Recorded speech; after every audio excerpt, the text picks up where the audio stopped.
Hi friends, welcome to our channel. இன்னைக்கு என்ன செய்ய போறோம்னு பாத்தீங்கன்னா காரக்குழம்பு தான் கொஞ்சம் வித்தியாசமான முறையில் செய்ய போறோம். என்னென்ன தேவைன்னு பார்த்தாச்சுன்னா சோம்பு ஒரு 3/4 ஸ்பூன் எடுத்து வச்சிருக்கேன், ஜீரகம் ஒரு 1/2 ஸ்பூன், கசகசா 1 ஸ்பூன், தேங்காய் ஒரு 3 ஸ்பூன் எடுத்து வச்சிருக்கேன் துருவுனது, முந்திரி பருப்பு ஒரு 10, பொட்டுக்கடலை ஒரு 2 ஸ்பூன். இப்போ இதை வந்து நம்ம வறுத்துக்கலாம்.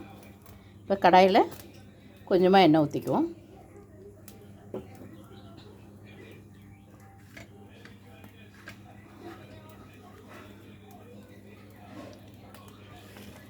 இதை இதில் சேர்த்துடலாம்.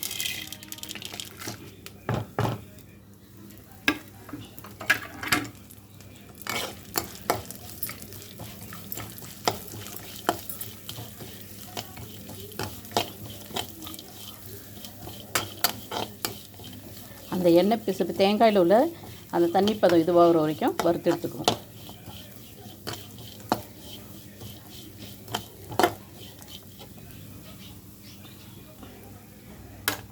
இது கூடவே வந்து ஒரு சின்ன சின்ன பச்சை மிளகா ஒரு 6, காஞ்ச மிளகா ஒரு 4 சேர்த்துடலாம்.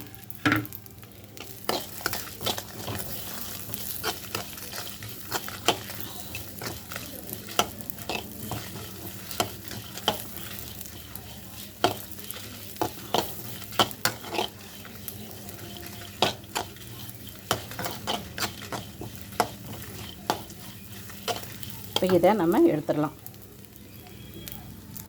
இப்போ இந்த கடாயிலே இன்னும் கொஞ்சம் எண்ணெய் ஊற்றிக்கலாம்.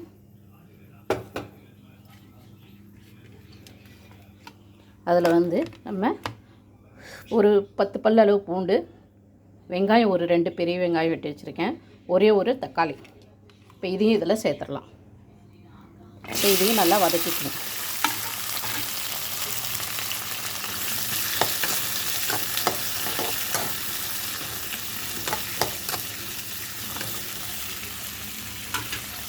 எல்லாத்தையும் இதில் போட்டு வச்சுருக்கேன் நான் ஆறுறதுக்காக. இப்போ இது வெங்காயம் தக்காளி வதக்கணுன்னா அதையும் இதில் சேர்த்துடலாம். இது பாருங்கள், வெங்காயம் தக்காளி நல்லா வதங்கிச்சு. இப்போ கேஸ் ஆஃப் பண்ணிடலாம். இப்போ வந்து இதை வந்து நம்ம அரைச்சிட்டு வந்துடலாம்.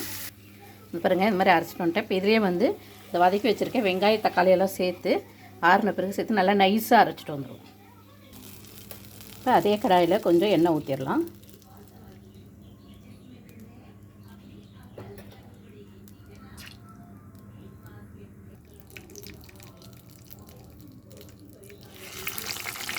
இதில் இந்த கத்திரிக்காயை வதக்கி எடுத்துக்கலாம். இந்த மாதிரி 4 கழுவி 4ஆக கட் பண்ணி வச்சுருக்கேன்.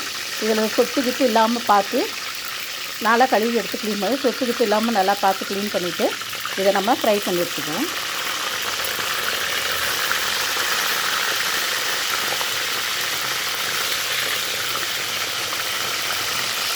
கத்திரிக்காய் நல்லா வதங்கிடுச்சு. இப்போ வந்து இதை நம்ம எடுத்துடலாம்.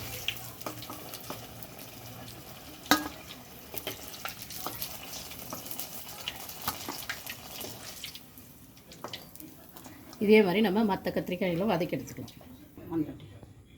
பாருங்கள், இப்போ கடாயை வச்சாச்சு, எண்ணெய் ஊற்றிடலாம். நம்ம அந்த இது வறுத்த எண்ணெயை தான் ஊற்றுறோம்.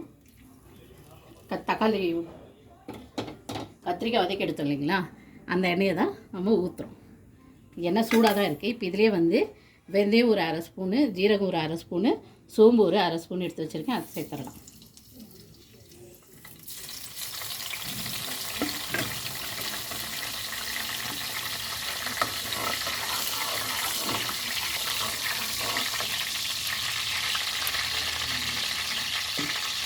இது கூடவே வெங்காயம் வந்து நான் வந்து ஒரு 4 வெங்காயம் பொடியாக கட் பண்ணி வச்சுருக்கேன், அதையும் சேர்த்துறேன்.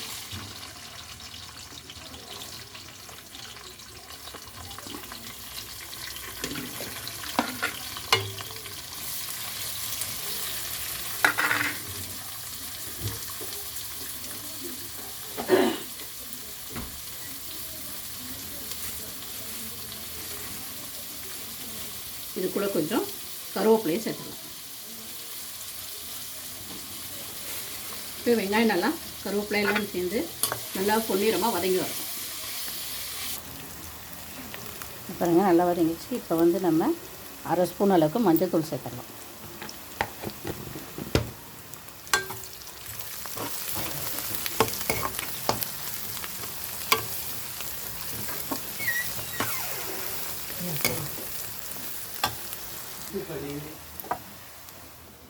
இப்போ தக்காளியை சேர்த்துடலாம்.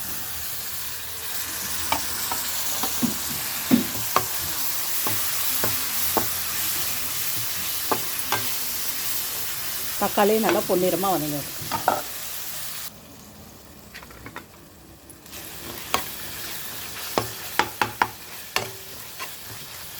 இப்போ இதில் வந்து நம்ம தேவையான அளவு மிளகாய்த்தூள் சேர்த்துக்கலாம். தனி மிளகாய்த்தூள் தான், நான் வந்து 2 ஸ்பூன் சேர்க்குறேன். அதே அளவு தனியாத்தூள் வந்து ஒரு 4 ஸ்பூன் சேர்க்குறேன்.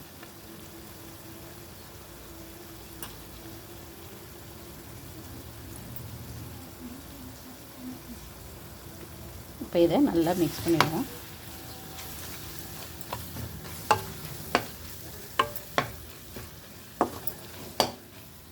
இதில் வந்து தேவையான அளவு கொஞ்சமாக தண்ணி விட்டு அந்த மசாலா பச்சை வடை போகிற மாதிரி பண்ணிக்கலாம்.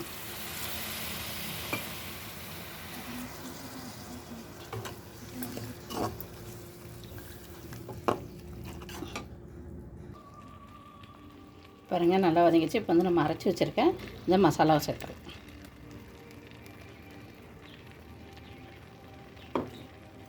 இதையும் நல்லா நம்ம மிக்ஸ் பண்ணிக்கணும்.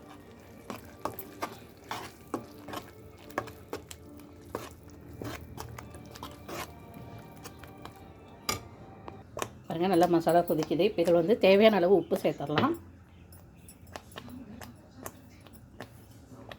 உப்பு காரம் உங்களுக்கு தேவையான மாதிரி சேர்த்துக்குங்க.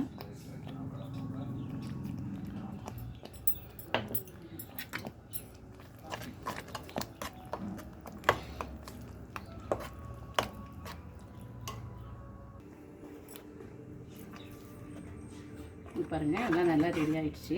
இப்போ வந்து நம்ம புளியை ஊற்றிடலாம்.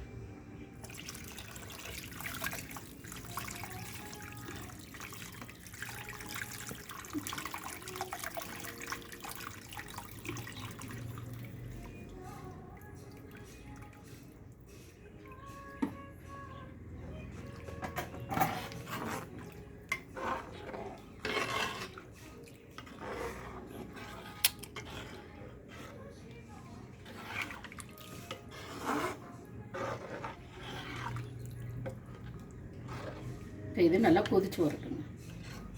பாருங்கள் மசாலா நல்லா கொதிச்சிருச்சு. இப்போ வந்து நம்ம வதக்கி வச்சுருக்க கத்திரிக்காய் சேர்த்துடலாம். இதை சேர்த்து இது ஒரு 3 நிமிஷம் நல்லா கொதிக்கட்டும். பாருங்கள் நல்லா சூப்பராக ரெடி ஆகிடுச்சு. ஒரு 10 நிமிஷம் ஊற விட்டு நம்ம சாப்பிட்டோன்னா ரொம்பவே நல்லாயிருக்கும். இது சாதத்துக்கு, ஜீரா ரைஸு, கீ ரைஸ்க்கெலாம் கூட ரொம்பவே நல்லாயிருக்கும்.